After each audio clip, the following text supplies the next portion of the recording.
This company's never been more profitable. You mean hugely profitable? I like it. DavePorter.com presents The Profitable Cleaner, a podcast on commercial cleaning sales and entrepreneurship. The one podcast that's not afraid to discuss real sales strategies with real cleaning professionals that produce real profits and real results.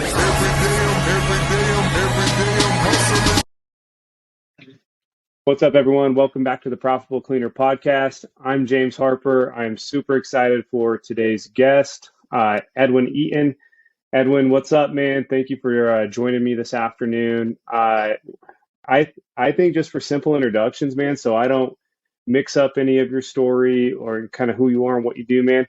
Why don't you just tell everyone listening a little bit about yourself, where you're from, and kind of what you do?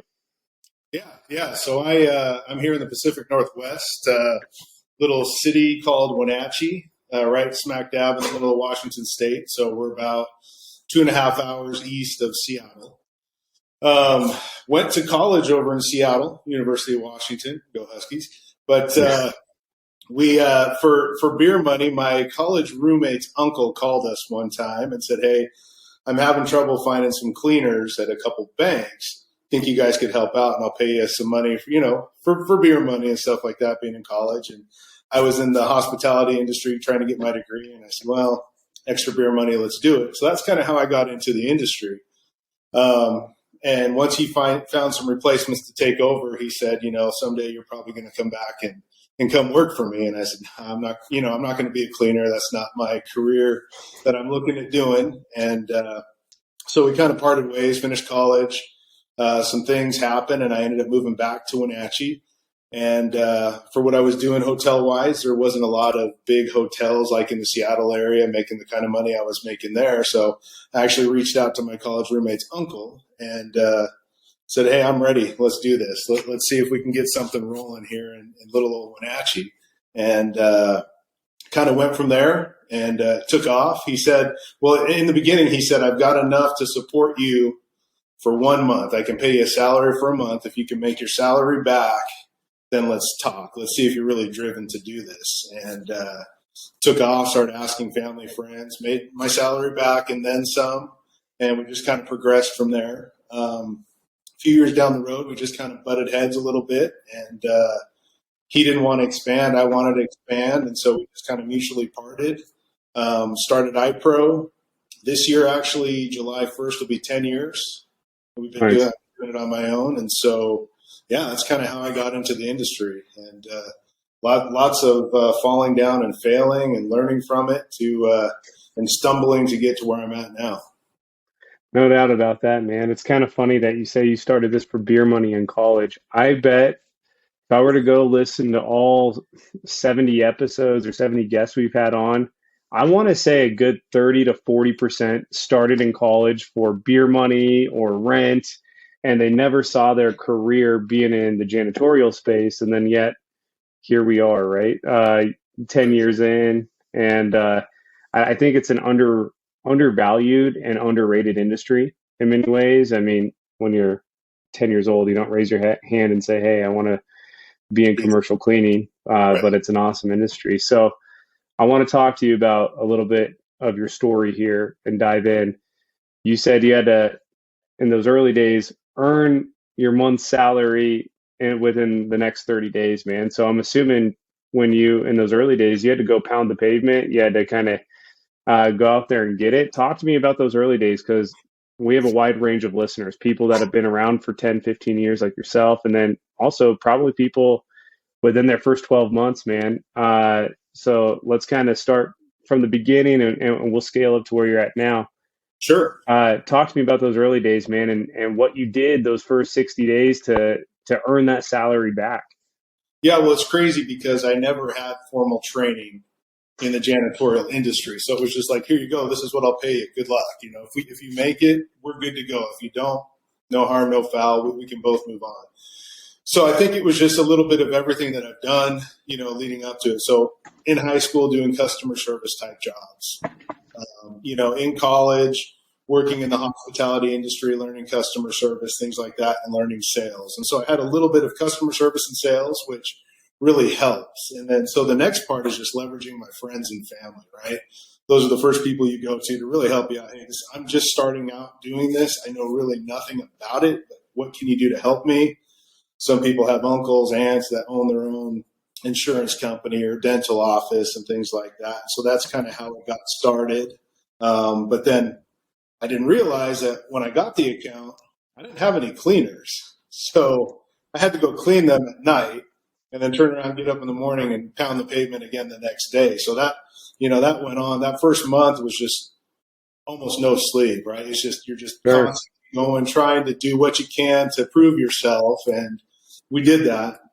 And then it was, okay, now we can kind of continue doing this. And, I looked at my wife and I said, I think we can maybe make something out of this. And she'd been in the banking industry for, 10, 12 years doing home mortgages and things like that. And she said, okay, if you're going to go in on this, 110%, I want to support you. And we dabbled a little bit in eBay. And this is kind of a crazy story. So my wife never played any sports, but she got into hockey, of all sports, as her first ever sport to play. Nice. But through her friends in that sport, they did corsets, what the women wear, those corsets. And it's one of the most well-known corset makers in the U.S. But anyways, they get a lot of returns and stuff like that. My wife was reselling those things on eBay. And she said, you know what? I have enough to kind of support us. So let me quit my job so I can help you during the day and sell on the side this stuff. And actually her corsets on eBay supported us through the first, 3 to 5 years till we could get over that hump. And so I owe her a lot for doing that, because it took a lot for her to step away from what she was doing to see the dream that I kind of wanted to run with. And we did that. And then along the way, just kind of found our niche. And, we're in rural central Washington, and our city is about 50,000 people, which by no way is huge by any means compared to big metropolis area like Seattle or anything like that. And the thing out here is power is cheap, and that means there's a lot of data centers. And so we were able to get our foot in the door with one of the biggest players in the game, and it just from that point just slowly started to take off and to get us to where we're at now. Man, that's amazing. I'm just curious, does your wife still have the eBay store? She doesn't. She actually closed it a couple of years ago. She was a little reluctant, but she actually passed it on to my sister-in-law who's running it. How cool is that, man? Kind of like entrepreneurship from your wife supporting entrepreneurship for you. Exactly.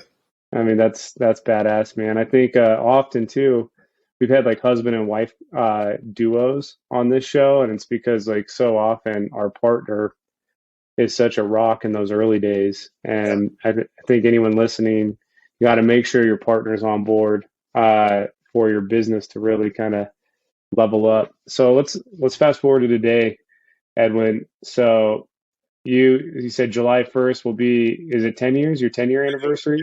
10-year anniversary, yeah. That's awesome, man. Talk to me about how you've seen like the industry change and evolve specifically over the last 5 years. And then really we could probably say the last 3 years since COVID became a thing. And now who knows if it's a thing. Just talk to me about the evolution you've seen within the industry the last 5 years. And then again, kind of once COVID became something. Yeah, I'd say, 5 years ago, there was a lot of competition, a lot more than I think there is right now. And so a lot of times it was all about pricing prior to the pandemic, right? And so a lot of stuff was getting undercut. You had a lot of mom and pops. You had a lot of the national companies that could do that because they could leverage that. So it was a tough playing field. And so we were able to kind of negotiate, navigate those waters and stay afloat and get things to work and continue to grow.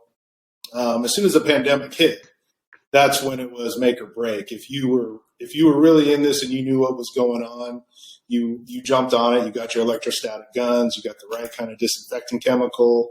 And so we kind of jumped on that. It was good. We had the right suppliers that were helping us out as well. So pandemic actually took us to a whole nother level. And especially with data centers and things like that, they can't have their people out. So we had to get in there and make sure everything was clean and disinfected to keep the workforce going.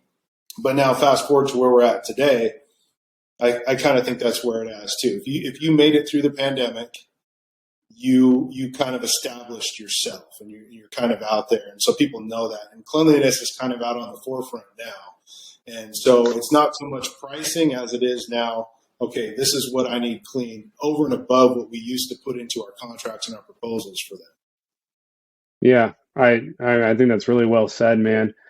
In many ways, like the pandemic almost like made this industry more professional in a way, as crazy as that seems. Like, so my backyard's Denver, Colorado, and I can tell you, background being in janitorial sales, it was like all of a sudden businesses that didn't care for cleaning or they were more price conscious went the extra step to really do due diligence on a cleaning company like we hadn't seen before. So I think it add a level of like importance to the industry that we serve, which is a good thing. I'm curious. So you said town of about 50,000 people. How do you find new business in like, I mean, is there only so much opportunity where you're at, or kind of what's your growth plan in being in a more rural market? Because I know a lot of people listening, they're in similar size markets and they feel like, oh, there's a cap on opportunity. So how do you kind of navigate those waters?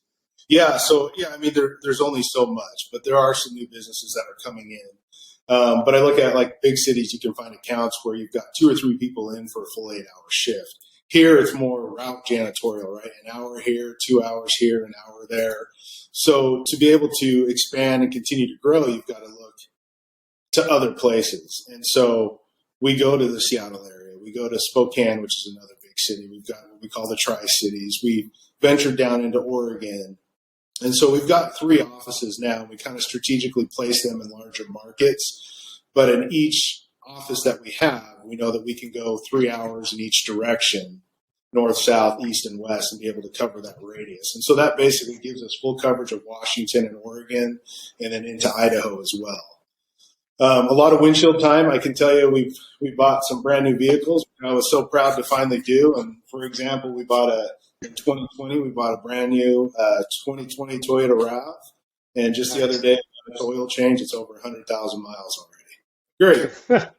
2021, we bought 2 other RAVs and a Prius. Those are all approaching 100,000 miles now too. So it's a lot of windshield time for our salespeople, especially services crew. But for the most part, we have cleaners in all those locations. It's just our higher up management team that's doing a lot of that traveling. But we figured out that's the only way to continue to grow. If we just stay where we're at, we get complacent with what we're doing, and there's not much more that we can do. So we've got to expand out and continue that growth that way.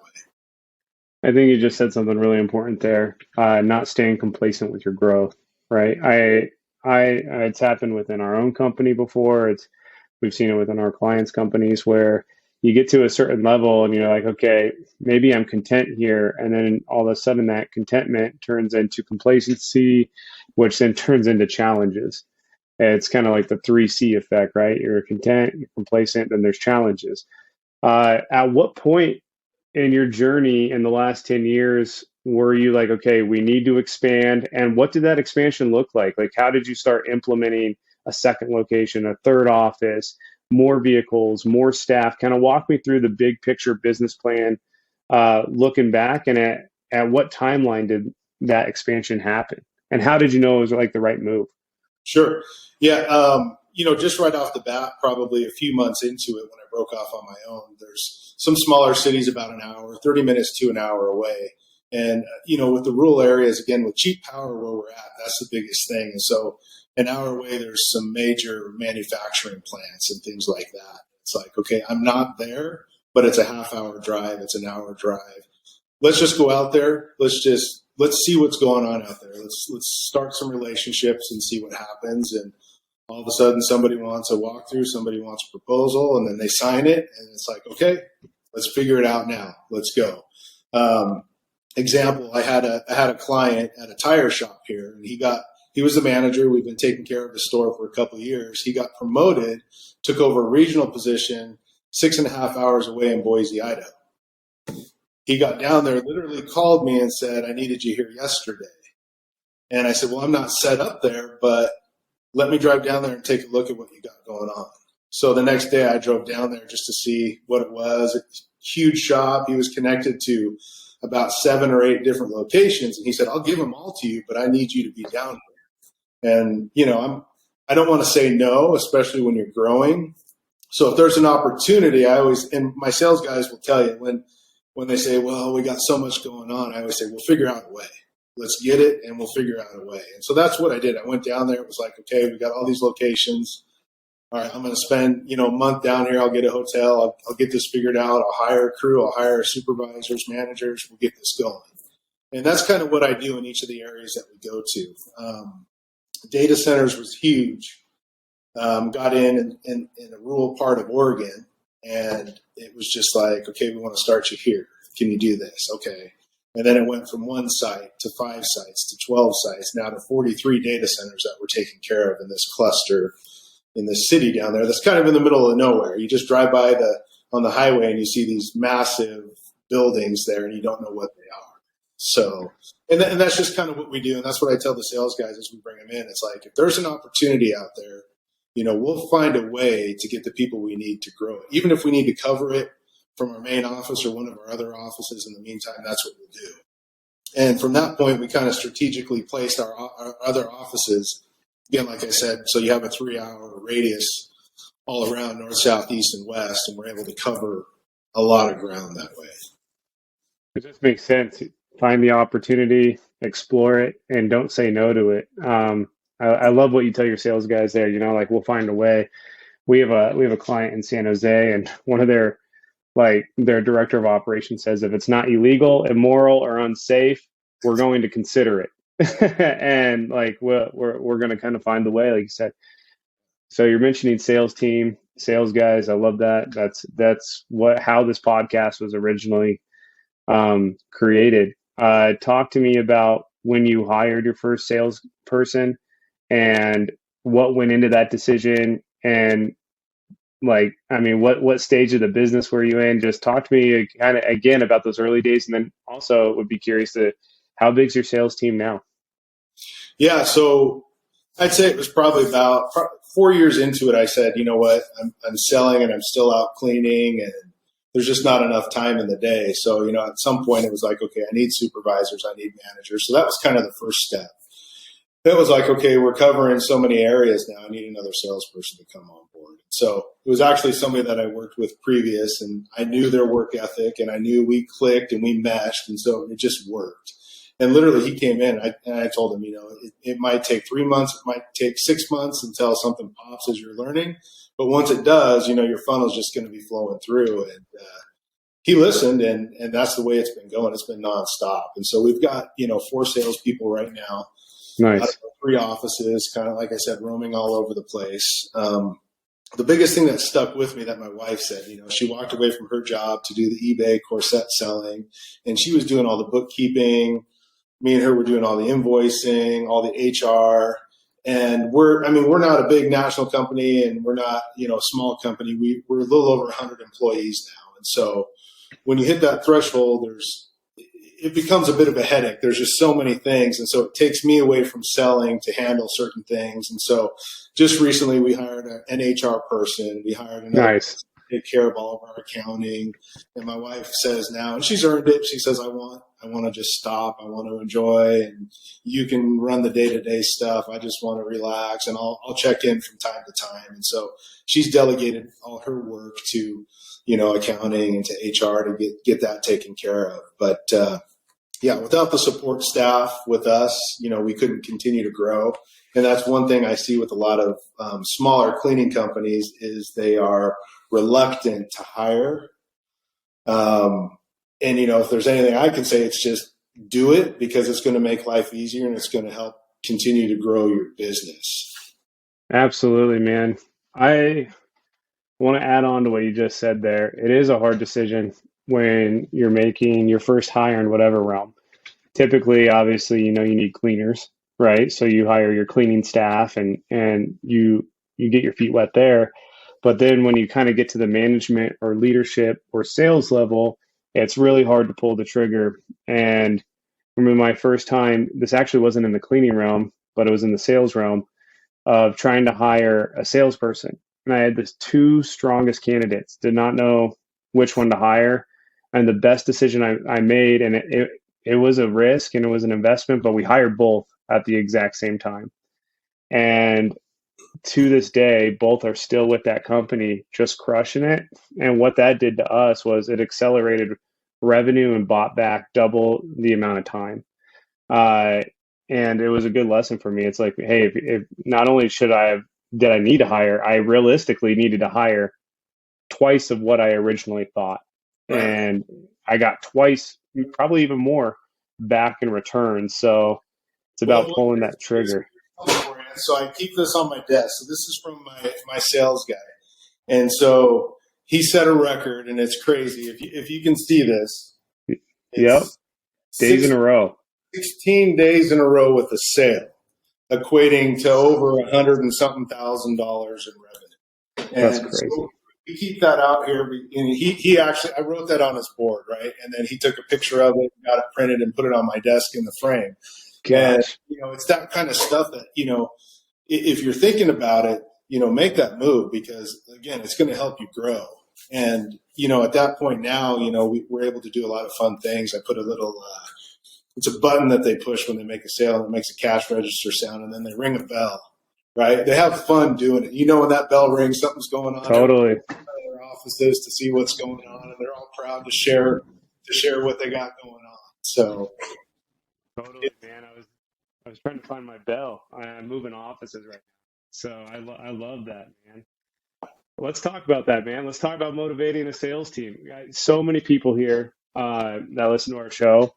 Always, the owner operator does a ton of the sales, right? And probably, I don't know, there's a few, maybe a small percentage of our audience that has multiple salespeople. Shit, we know a $50 million commercial cleaning company, which is massive. And he's got 3 sales guys. It's insane the amount but they have a strong network. They're 20 years into the game.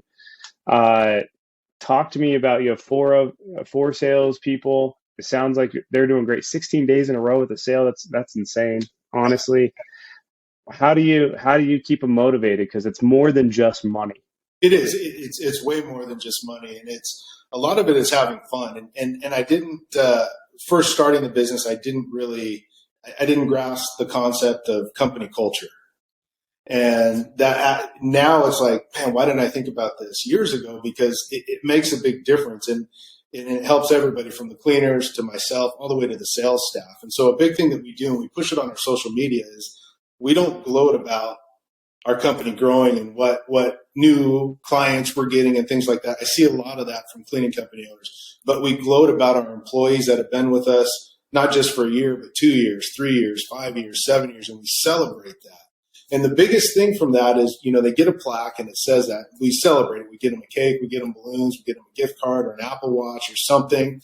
And a lot of times I'll go back at the end of the year and say, what is going to continue to motivate you guys? Is it, and the first thing is like, it's probably going to be money, but it's like, no, let's have a team pizza party, or let's Yep. do something fun, team building wise. And those are the kind of things. And it's even with the sales team. It's like, they get their money and their commission off of things, but it's the little things like, hey, if you sell this much this month, I'll get you an airline ticket to go visit your sister down in Memphis or something, and I'll pay for your tickets to go watch a Grizzlies game when you're down there. Like, what? Really? Okay, let's do this, So it's just the little things that it's, there is some money involved, but it's just the little things that kind of keep them motivated to keep going.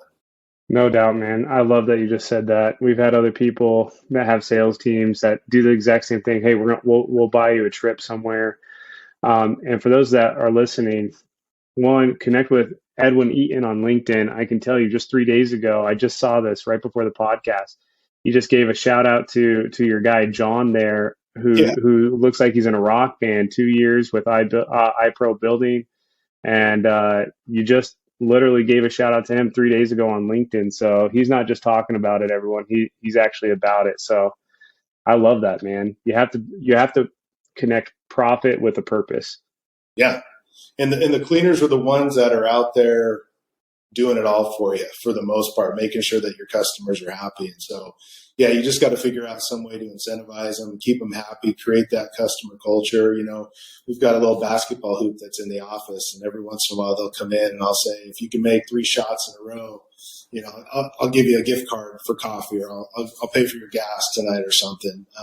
Another big hit that's been really cool is we just moved into a new office, and I always thought, let's have some of the places that we take care of, they've got snack bars and, juice bars and stuff like that. And I said, let's get a fridge, let's dedicate it to energy drinks and Gatorade and water. And then let's get another side here with snacks, so protein bars, Cliff bars, candy, whatever. So they come in and they know it. Like, they'll come in, they'll bring in their equipment to get inspected. They'll grab a snack, they'll grab a drink. They're happy by the time they leave. And that's the biggest thing. Keep them happy. It's not always money. Although in Washington State, minimum wage is probably one of the highest around. But No doubt, man, no doubt. It's crazy, but it is the little things that make the difference. I want to talk, man, I just don't always have the opportunity to have someone that has like a developed sales team on the call. So I'm going to, not to discredit any other part of the business because it's all important, but I just have to keep going in on the sales journey with you here. Yeah. So it makes sense how you motivate them, how you lead them. I think culture is huge, especially in the sales arena.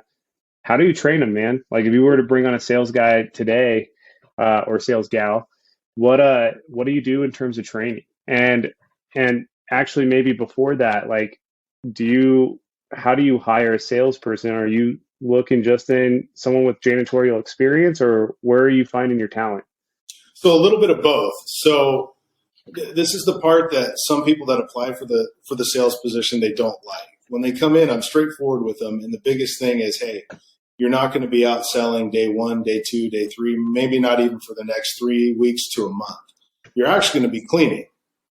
You've been selling radio, you've been selling, media advertising, something like that. That's great. You've got the connections, but you need to understand the business. I can't just train you on paper. I can't train you on the computer to show you, but my supervisors can train you how to clean a building, what to look for.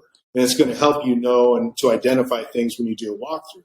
Oh, you can go work with the floor crew for a week or two. It's going to be hard work. They're going to bust your butt, and you're going to sweat quite a bit, and you're going to be tired, and your back's going to hurt, but you're going to learn what it takes to do floors, really what the crew is doing, and then what it takes. This is VCT flooring. This is terrazzo. This is, they're going to learn that way. And so a lot of people, even though they have a lot of experience, if they're not willing to do that and to put in the time to learn it that way, I won't take the time of day to bring them on board.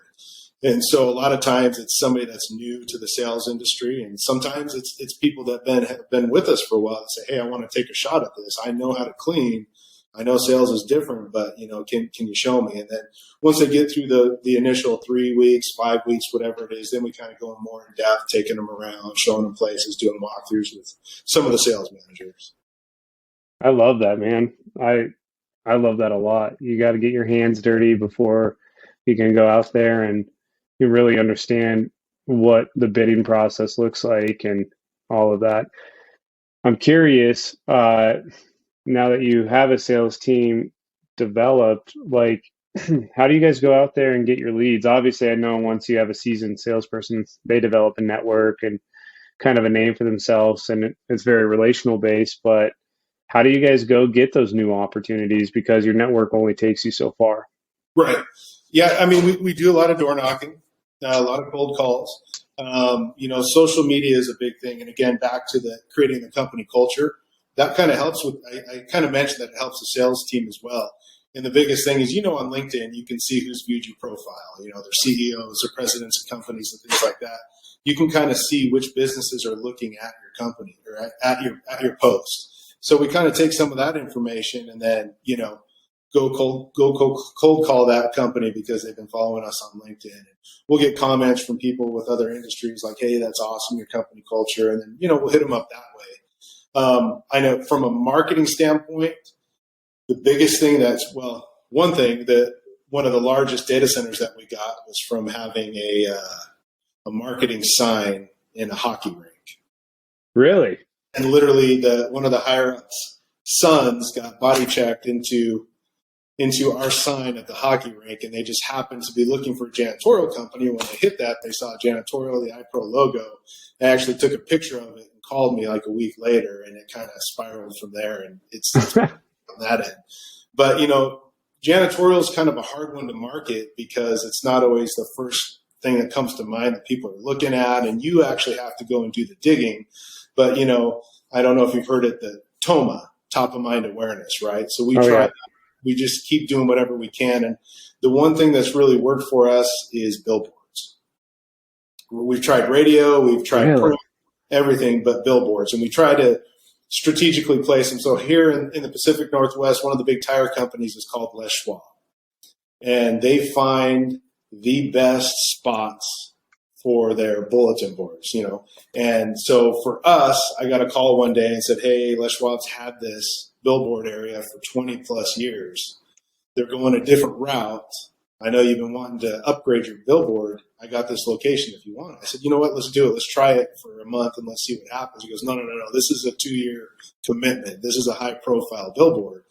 So we put it up there and we started with just, advertising our services.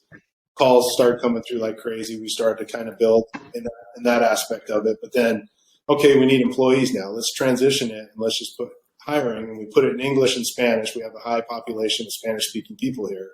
And literally every day, emails, phone calls, people are seeing that billboard and calling. And literally that's how we get sales and that's how we get our employees. It's literally from that one billboard strategically placed has worked. And so we put those in other areas and other cities. And it's been a gold mine.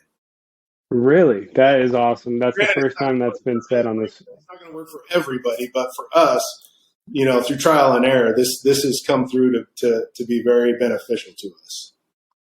I love that.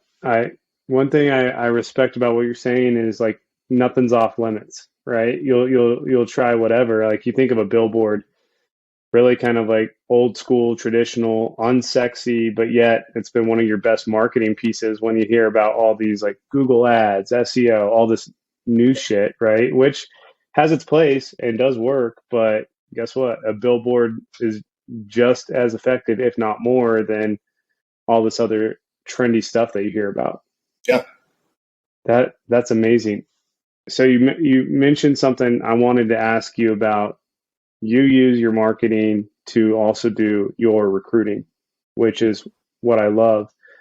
You hear a lot of cleaning companies these days talk about it's so hard to hire, the labor market's awful. And, a lot of it's true. We're in a hard economy right now. Minimum wage is high. You know that more than a lot of people listening.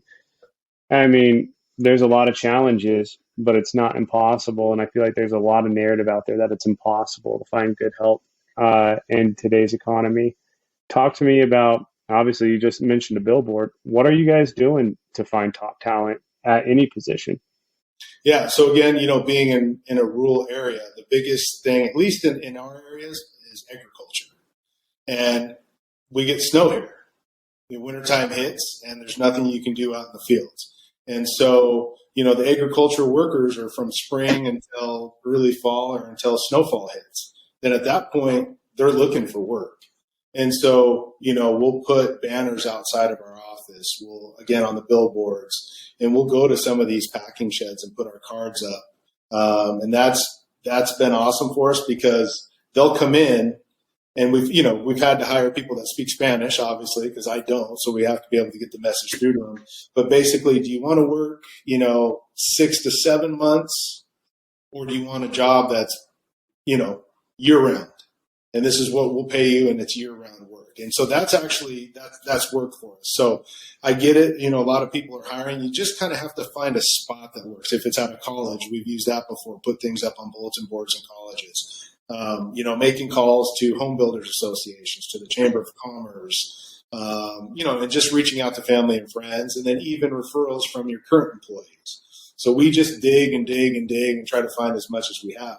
And then one thing that we put in place, and it was probably towards the beginning of last year, is we have our cleaners, and then we've got our supervisors and managers. Well, our supervisors and managers need to be able to do their job without filling in for people that call out sick or quit, Sure.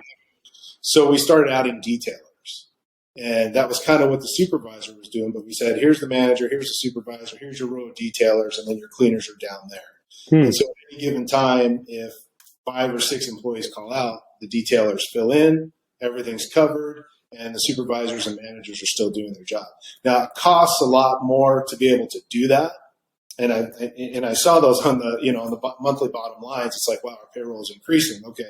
Hey, sales team, let's get to it and let's start adding more. And so it's incentivizing them to go after it more, but it's also making sure that our clients are happy and we're telling them we're going to do. And so to me, it's peace of mind. That's okay. We'll spend a little bit of money, but in the long run, it's going to make up for it. And we're going to see that money come back. That's awesome, man. I've never heard it labeled or titled as detailers. A lot of people on the show have called them we'll have floaters. Same thing. We'll pay for a few full-time floaters to fill in just to keep the flow going. I think more than anything, though, I like how you called it. Well, that's your detailing. The floaters, and we've done that before. And a lot of times is, people want to come in and they want full-time. And just with everybody trying to hire, it's like, I don't want to hire somebody just part-time because they're going to end up quitting because they're not getting enough hours. Totally. So what can we create? And so it's like, okay, floaters are filling in, and then if there's nothing to fill in, they don't have anything to do. Well, let's have them do all the other stuff that the cleaners aren't doing. So in the scope of work, they're doing X, Y, and Z, but we don't clean the baseboards because the client doesn't want us to do it. But you know what? Let's bring the detailers in, and they're going to truly be detailers. They're going to get the cobwebs. They're going to detail all the baseboards, all that, keep them busy. But then, they're cross-trained and using an auto scrubber. So if we need that done wintertime with the rock salt and everything, they can help clean that up. Somebody calls out, they fill in.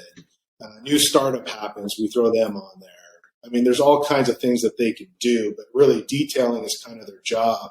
And honestly, you probably know it being in the business, is Monday mornings, I hated Monday mornings. Phone calls, complaints, issues. And I, honestly, since we put this in place, very rarely do we get those complaints. Only time we really do is if our sales guys go out and ask and see how things are going and they're almost trying to open up a can of worms. Usually when it comes out, but for the most part, when we put this in place, it kind of protects everything, keeps everybody happy, and things just keep flowing for us. Well, and it adds sustainability because you're retaining, right? You're not having to churn through clients. I think it's a very overlooked thing when everyone's talking about growth, and I get it. It's like, actually, more often than not, if you just don't churn your current client base and you can expand what you're already doing with them, that is probably a more sustainable path to growth. And I like that, man. A detail. I've never heard that before. That's badass, man. All right, so I'm gonna flip it up here for the last little bit. Man, you manage a lot. You've built a great business, man. I think 3 locations.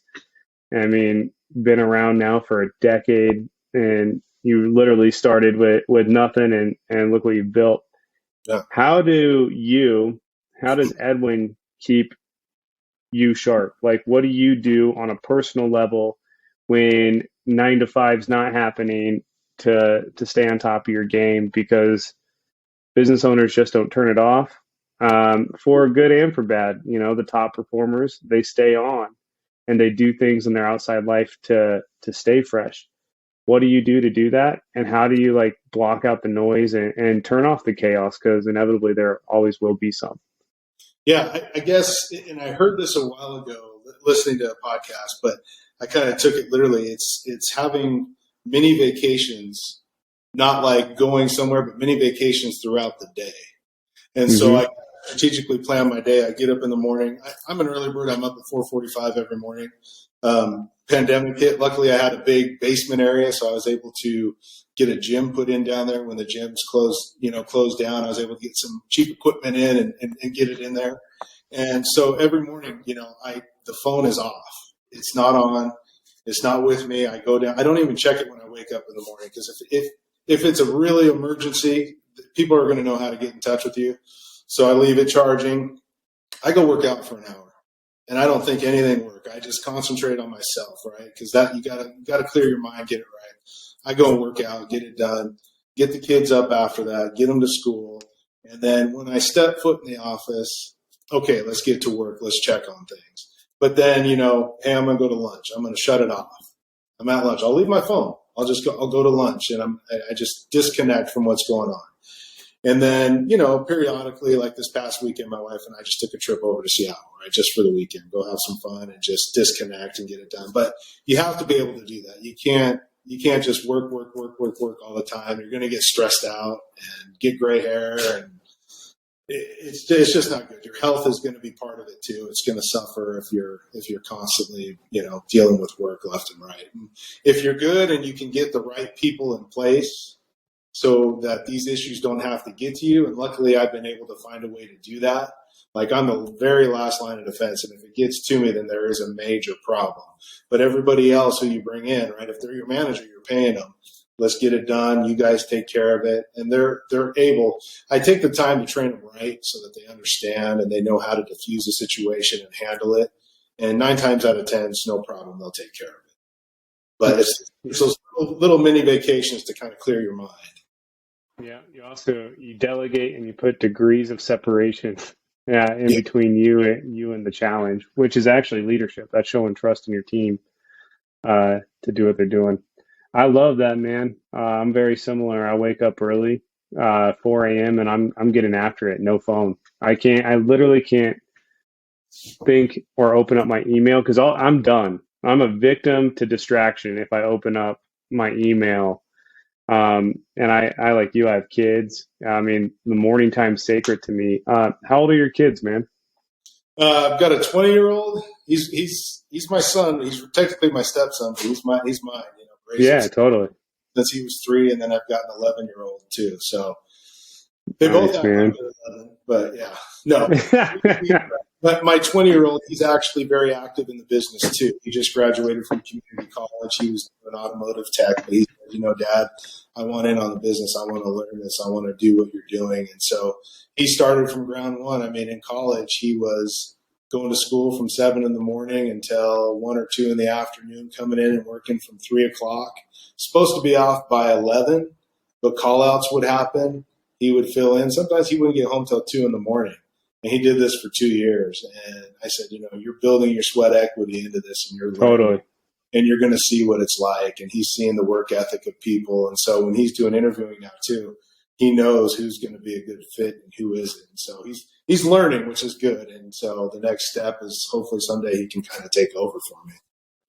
That's awesome, man. That's earning your stripes. I think one cool thing about the janitorial industry, there's a lot of family-ran businesses and great businesses, and now like we've seen second generation business, and they're on the brink of like doing their third generation, and it's like, man, that's pretty incredible, and that's legacy type of stuff that started from nothing once upon a time, and you've been able to build that, man. So, man, it's been so valuable. So what we do here at the end of the show, we have two boxes, a white box and a black box, and we random ask questions in each of these boxes. Have no idea what's going to come out. What box would you like to choose from, man? Pick your poison. Let's go with the black one. Awesome, man. You and 90% of our guests all pick the black box. We're running out of cards on this one, man. Man, this is a tough one. What is the trait you most deplore in yourself? Wow. I guess biggest thing with me is I'm competitive. So I guess competitiveness. I just, when you said, I told you I got up at 4:45, you told me you get up at 4 a.m. I got to start getting up at 4 a.m. tomorrow. But, it's a good thing and it's a bad thing too. But I played sports my whole life. And so being competitive is just in my nature. And that's the biggest thing, whether it's, like today we were looking at the business journals and I saw a couple new cleaning companies in town, and I went and saw the sales staff and said, all right, what do we got to do? Let's start getting this down to make sure we're protecting everything that we got out there. Let's get out, So yeah, I would say competitiveness. That's just how I am. That's awesome, man. I would say that's a hell of a trait to have, though, man.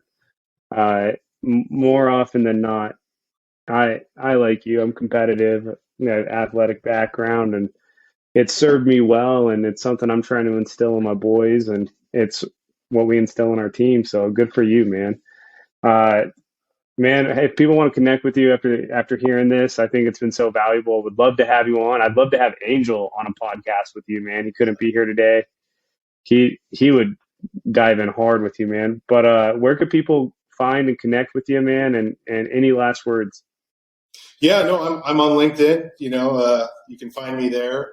Our website is it's crazy. It's not a .com. It's worryfree.cleaning. I saw that. Easiest ways, to get in touch with us. But I did want to say, so you're Denver, so you're a Broncos fan, right? Oh, here we go. Yeah, we are. You're welcome. This is Russell Wilson right here. I mean, I can send it to you. I don't need it anymore. But, and just thank you for all the draft picks and giving us. You're welcome. You're welcome. Hey, man, listen, we call Seattle fans, like people like you, Rust Brothers, man. We're Rust Brothers. We Denver's mentality has, we can't go broke giving, and we gave you a lot. So, man, you guys won that trade as of now, and all we can do is hope for the best. You guys also kicked our ass in Super Bowl 48. So listen, I don't have a lot of shit talking I can do except for tip my hat to you guys. But yeah, we were at the game last night, man. So we're diehard out here. He'll turn it around. He'll do good. Yeah. Cool, man. Well, we'll go ahead and link up everything you just shouted out below. Yeah, I mean, worryfree.cleaning. I saw that, man. That was first time I've seen that, actually. Interesting. I'm just curious. That's been good for you guys? Like, no confusion with the .com or anything? There was a little confusion in the beginning, but, there was already an iPro.com, so we couldn't get that. And we have iProBuildingServices.com, but that's way too long and it's not easy to remember. So for us, it's just worryfree.cleaning. Nice, man. Love it. Edwin, appreciate your time, brother. And yeah, would love to have you on again with Angel. Yeah, absolutely.